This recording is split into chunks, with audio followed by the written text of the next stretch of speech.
probably issues na matakol ni President Aquino? I have no I only expect what he promised last election, na walang corrupt kung walang mahirap. So I still expect na walay corrupt karon, o I expect na ang mga mahirap karon is wala na sad, but it seemed na napagyapoy corrupt. So maybe you cannot change it overnight, but I am expecting adunay concrete move against corruption.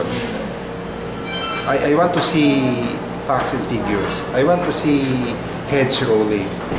I'm thinking of the past, katong napay pa OTF, nga doon ay mga police nga dakpon, doon ay mga BIR examiners nga dakpon. Wala nagadakpo ba? Big fishes.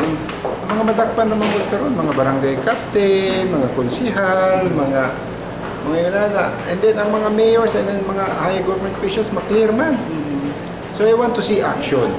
Mo na akong gusto, no? And then, maybe karong sona ni Presidente, yan ang isulti kung pila na ka-mayor, pila na ka-gobernador, pila na ka-kuha ng ilang gidakop. So far, ang gobernador lang ng ilang gidakop kay slaughter man itong gihimo. Natural, takpon gito. Pero pag itingali ka ng sandigan bayan ba nga graft and corruption, yun na, wala akong expectation.